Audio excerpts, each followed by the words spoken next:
नमस्कार, मैं वीना वर्मा हमारे YouTube चैनल एस्ट्रो वीना पर आपका हार्दिक स्वागत करती हूँ। धन्यवाद भी देती हूँ कि आप मेरे साथ जुड़े हुए हैं और मेरे इस चैनल को, मेरी जानकारी को पसंद कर रहे हैं। और आगे भी मैं आपसे यही उम्मीद करती हूँ कि इसी तरह से जुड़े रहेंगे और मैं आपसे जानकारी शेयर करती रहूँगी और ज़्यादा से ज़्यादा आपको मैं जानकारी दे के आपके जो लाभ के मार्ग हैं, आपकी जो प्रॉब्लम्स हैं, उनको सॉर्ट आउट करने की पूरी कोशिश करूँगी।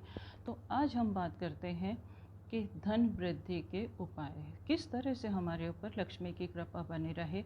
हर किसी को, हर ज़रूरत के लिए, हर इंसान, चाहे उसकी उम्र कुछ भी हो, छोटा सा बच्चा हो, उसको भी धन की कामना रहती है अपनी ज़रूरतों के लिए। थोड़ा सा बड़ा होता है, उसको भी ज़रूरत होती है अपनी स्कूल, कॉलेज फीस और एक्टिविटीज़ के लिए, और वो जो कुछ करना चाहता है उसके लिए। एक यंग एज में जाने के बाद उसको अपनी सोसाइटी के लिए ज़रूरत होती है धन की, और जैसे जैसे वो मैरिड होता है उसकी ज़रूरतें बढ़ती चली जाती है। हमें अपनी ज़रूरतों को पूरा करने के लिए सबसे ज़्यादा ज़रूरत होती है धन की। और धन जो है वो हमें मिलता है अपनी कोशिश से, अपने कामयाब, अपने एफ़र्ट से, कभी नौकरी से, व्यवसाय से। इन चीज़ों से हम धन को प्राप्त करते हैं।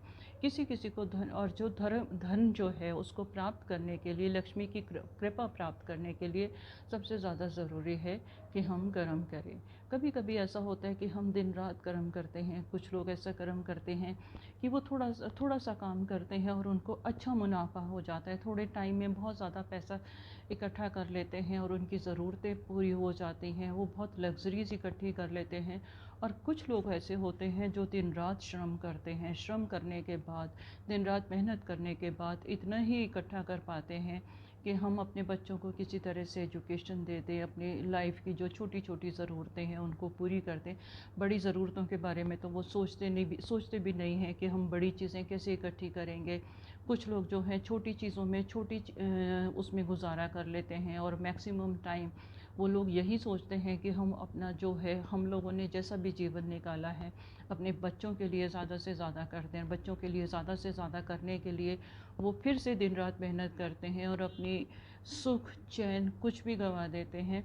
तो क्यों ना हम थोड़ी सी प्रार्थना करें। कुछ लोगों को जो आसानी से मिल जाता है, और कुछ लोगों को हमें ईश्वर की कृपा चाहिए होती है, इसकी आराधना करनी होती है, कभी भक्ति से, कभी जिससे कि हमारे जो रास्ते हैं वो थोड़े से सुगम हो जाएं, और हम सुगम रास्तों से हम धन को जो है, अपनी ज़रूरतों को पूरी कर लें।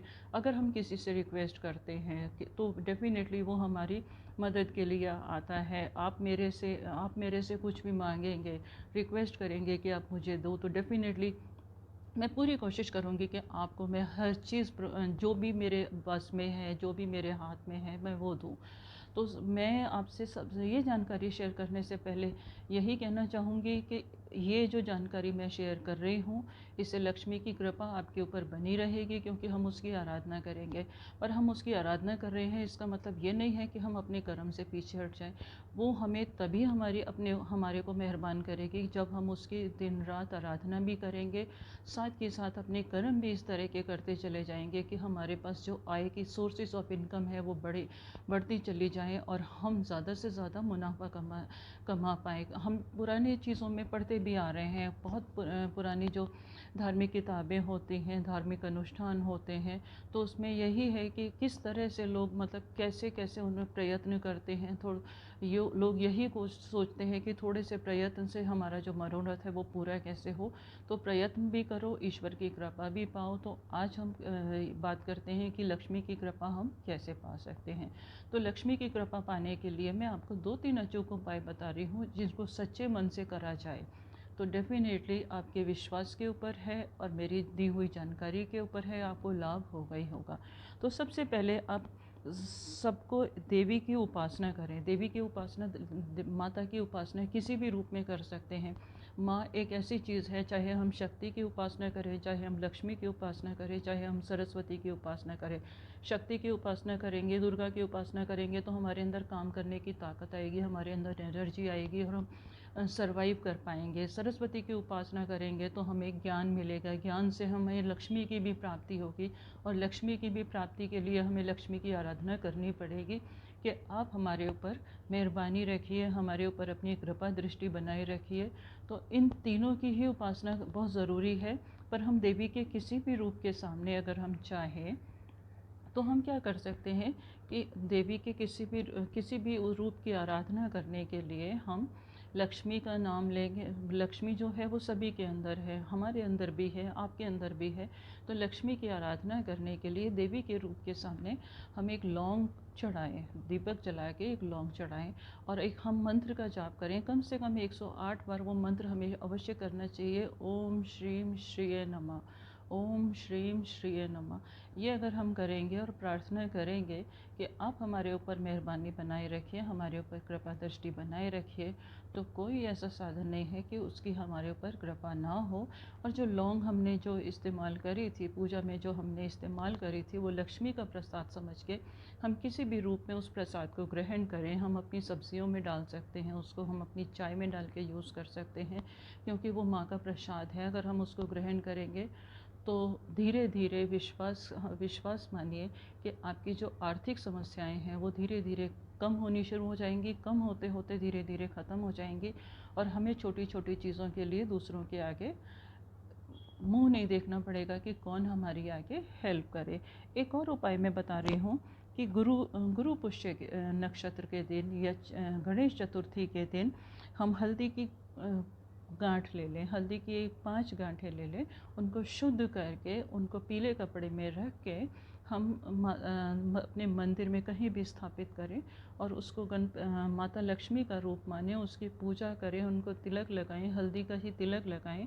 और उसके बाद हम गणपति के मंत्र का अगर जाप करते हैं, ओम गण गणपते नमः, ओम गण गणपते नमः, अगर हम इसका 1008 बार जाप करके इसको फोल्ड करके धन स्थान में रखें और नियमित इसकी पूजा करते रहें, तो कोई ऐसा कारण नहीं है कि हमारे पास धन की वृद्धि ना हो, हमारी आर्थिक समस्याएं ख़त्म ना हो और हमारे पास निरंतर लाभ के मौके बने रहें।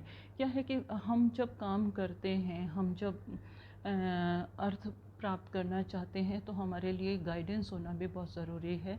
तो गाइडेंस हमें क्या मिलती है? एक ईश्वरीय शक्ति से मिलती है। ईश्वरीय शक्ति के ऊपर हमारा विश्वास होना बहुत ज़रूरी है। जब हम विश्वास से उसकी पूजा करते हैं, उसकी आराधना करते हैं, तो उसकी कृपा हमारे ऊपर बनी ही रहेगी। कोई भी ऐसी चीज़ नहीं है जिसकी हम आराधना करें तो हमारी वो ज़रूरतों को पूरी ना करे। वो हमारी ज़रूरतों को पक्का पूरा करेगी और हमारे ऊपर अपनी कृपा दृष्टि बनाए रखेगी। हम एक काम और भी कर सकते हैं, एक काम और भी कर सकते हैं। ये भी हमें शुभ नक्षत्र में करना है। शुभ नक्षत्र में करने के लिए हम एक पीला कपड़ा लेंगे और उसमें एक हल्दी की गांठ लेंगे, हल्दी की गांठ लेंगे और उसके साथ साथ हम एक सुपारी भी लेंगे जिसको हम हल्दी से पीला कर लेंगे। उस पर हम कुछ दक्षिणा के लिए कुछ सिक्के रखेंगे, उनको भी हम हल्दी से पीला करेंगे और हल्दी से पीले करके हम चावल भी उसके ऊपर चढ़ाएंगे। और चढ़ाने के बाद हम कुछ पीले पुष्प भी चढ़ाएंगे और पीले पुष्प चढ़ाने के बाद पुष्पों को तो हम साइड में रख सकते हैं, क्योंकि और इसको हम रोज़ हम इसकी अगर नियमित पूजा करें और लक्ष्मी की कृपा इसके ऊपर बनाए रखने के लिए हम इसको अपने घर के मंदिर में भी रख सकते हैं। शुद्ध जगह रख के अगर हम इसकी रोज़ आराधना करें और ओम श्रीम श्रीय नमः, ओम श्रीम श्रीय नमः, यही मंत्र जो मैंने आपको पहले भी बताया था, इसी मंत्र का जाप करें, तो ये हमारा कम से कम 1008 बार होना चाहिए। तो मुझे ऐसा नहीं लगता कि हमारी जो आर्थिक समस्याएं हैं वो दूर ना हो। धीरे धीरे वो दूर होनी शुरू हो जाएंगी। दूर होंगी तो फिर एक बार ख़त्म ही हो जाएंगी, क्योंकि जब हम किसी को सच्चे मन से बुलाते हैं, सच्चे मन से किसी की आराधना करते हैं, तो उसकी कृपा हमें मिलके ज़रूर रहती है। इन्हीं शब्दों के साथ मैं आपसे विदा लेती हूँ और उम्मीद करती हूँ कि ये जानकारी से आप सभी लोगों को फ़ायदा होगा। और मैं ये भी उम्मीद करती हूँ कि आप इसे ज़्यादा से ज़्यादा लोगों के साथ शेयर करेंगे। अगर आप शेयर करेंगे तो उनको भी लाभ होना चाहिए, उनको भी लाभ होगा तो सभी का जगत का कल्याण होगा। क्योंकि अगर एक जना खुश है और दूसरा परेशान है, तब भी हमारी खुशी कोई मायने नहीं रखती। हमारे साथ खुशियाँ सेलिब्रेट करने के लिए लोग भी खुश आने चाहिए, स्माइलिंग फेस में आने चाहिए। इसके साथ ही मैं विदा लेती हूँ और आगे के एपिसोड्स में आपके साथ मैं जानकारी शेयर करूँगी कि कैसे बच्चों को एजुकेशन में सक्सेस मिले,